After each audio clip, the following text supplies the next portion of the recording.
everybody. It's DJ NV, Charlamagne the Guy. We are the Breakfast Club. Let's get in some front page news. Now, Teslin Figaro is here. Good morning, Tez. The Hood Whisperer. Good morning, DJ Envy and Charlamagne. How you feeling? I'm feeling good. Glad it's Friday. You and me both. Let's get right into it. Now, last night, the sports, the Nuggets beat the Lakers 108-103. The Lakers were up by like 12 at one point, but they couldn't hold down the Nuggets. The Nuggets lead that series 2-0. I think the Nuggets going to win it all, personally. I mean, I picked Golden State at the beginning of the year, but I think the Nuggets going to win it all. Now, let's get into some news. Now, white supremacist label is the same as saying the N-word?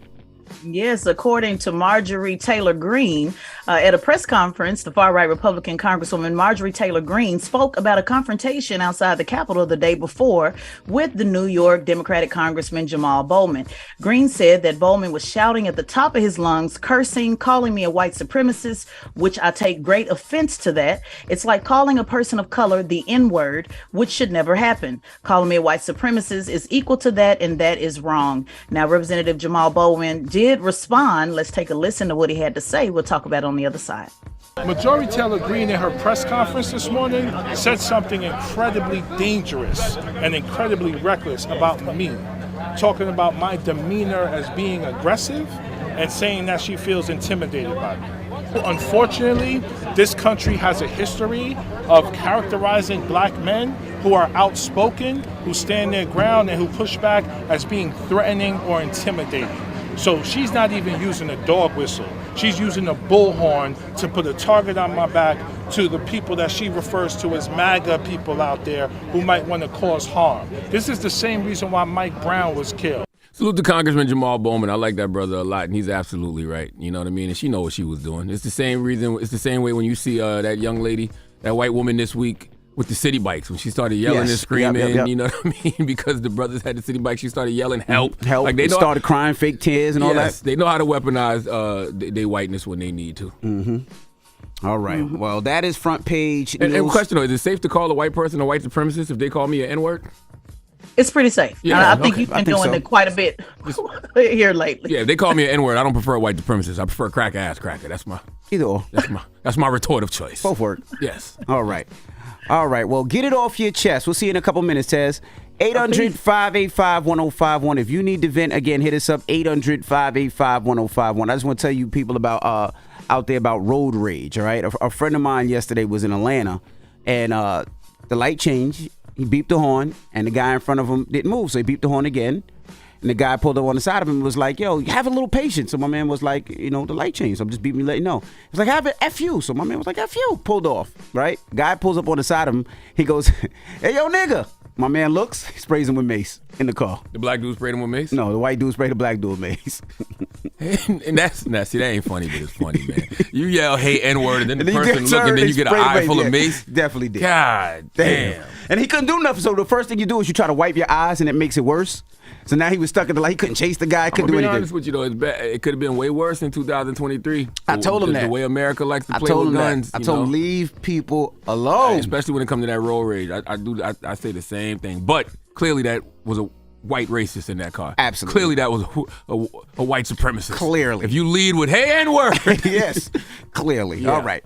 Get it off your chest. 800-585-1051. If you need to vent, phone lines are wide open. It's a Friday. Let us know how you feel. I see Rick Ross venting this morning on my guy. What's he saying? Damn. What's he saying? We can talk about it when we get back. Somebody just sent me this. That's the Breakfast Club. Good morning. Morning, everybody. It's DJ NV, Charlamagne the Guy. We are the Breakfast Club. Now let's get in some front page news. Good morning, Tez and Figaro. Good morning. Now let's get right into the sports. The Nuggets beat the Lakers last night, 108-103. They lead the series 2-0. Now, when I went to sleep, the Lakers were up by like 10 or 11, I thought. But when I woke up, it was all bad. It's going to be hard for the Lakers to get up out that hole. I got Denver winning it all, the whole NBA championship, but we'll see. All right. Now, ex-49er sent a threat to a congresswoman, or congressman, I should say. Yes, a California congressman is accusing a former San Francisco 49ers fullback of threats to execute him. California U.S. Representative Eric Swalwell shared a message on social media from former NFL player Bruce Miller, his social media account, which displayed the threatening content. It actually read, "Almost time. Would you rather Guatemala or execution, you traitor?" The threat was sent as a direct message to Swalwell from Miller's social media account. He shared a screenshot of the threat and asked people on his page, who is this guy threatening to execute me and why does he have so many followers? And some of his followers immediately pointed out that Miller was an ex-NFL player. They have allegedly turned the threat in to the Capitol Police. Do you know who that guy is? Do y'all follow 49ers or what? Have you ever heard of him? What's his name?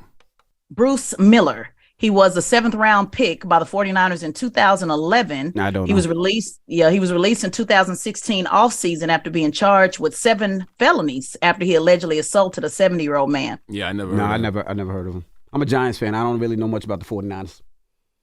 Well, now let's go to LA. Now what's going on with this LA stripper? What's going on with the LA strippers now? Yeah, shout out to the lunch lady that called. My grandmother also was a lunch lady. So shout out to her that called about higher pay. And it looks like strippers in entertainment history, 15 months after attempting to unionize, dancers at the Los Angeles Gentlemen's Club are one step closer to becoming the first group of strippers to be recognized in a union. One of those things they were talking about was pay. Now, during a settlement hearing, the union club attorneys, the lawyers representing management of the Star Garden Topless Dive Bar in North Hollywood, agreed to withdraw election challenges and recognize the union. They have 30 days to negotiate a new contract. Take a listen to some of the things that they are asking for, and we'll talk about it on the other side. And they have finally agreed to recognize the union and the many issues that the dancers say they have, like compensation, better security, and protection from sexual harassment. Our society upholds actors playing strippers and sex workers on stage and giving them the prestige and the protections and the union contracts, but we haven't stepped up for sex workers and strippers. I mean, it is a job. You know what I'm saying? It is a job that generates a lot of money and a lot of revenue. They have a lot of employees all across the world. Yeah, but how do you unionize the strippers? So do you make people throw a certain amount of money for them to get dollars? Because don't strippers usually make their money off of people tipping them? You know what? Some clubs, regardless of how much, like let's say one individual stripper gets dollars thrown at, some clubs, all the strippers at the end of the night put all the money together and they just split it evenly. That's not fair. I've seen that happen before. That's not fair. I don't know if it's fair. fair. I don't think that's fair. No. But in order to be a part of the union, they would have to pay dues. And they've been basically admitted to a larger union that recognizes live entertainment. So characters, people like that dance at Disney or stages or theaters. So they're putting them in there saying, hey, we perform as well. We provide entertainment and we deserve to have contracts negotiated on our behalf. And I just want to point out one thing. Only 1 in 10 American workers are now in a union, which is down nearly down quite a bit since the 1950s. So this is a really, really big deal for strippers to be able to say we want to unionize. A lot of teachers haven't been able to get unions in their state. So this is really huge. But I do think that's good if they give the strippers and the dancers health coverage. You know what I mean? Because some of those strippers and dancers have kids. So if they have health coverage, it'll trickle down to their kids so their kids can get shots and they don't have to come out of their pocket for those things. And some of them girls need to go see the gynecologist. Being there with stuff dripping out their vaginas, you know what I mean? A lot of discharge hitting the stage. What club are you going to? I'm just simply saying, some of them women need money to go to the gynecologist too. Because, I mean, think about it. If what you're going to look at is their private parts, you got to make sure those private parts in check. Make sure the BV is cleared up. I've never seen anything dripping. All right. Well, that is your front page news. Thank you, Tesla Figaro. You have a great weekend. No problem. Thank you. And make sure you subscribe to the Straight Shot No Chaser podcast on the Black Effect iHeartRadio podcast network. Tez will be on there breaking down all the stories you heard in front page news this week. That's right. Now, when we come back, the Tejada brothers from Power will be joining us. Woody McClain and Lavelle Adams Gray. And we're going to kick it with them when we come back. So don't move. It's The Breakfast Club. Good morning. Wake that ass up early in the morning. The Breakfast Club.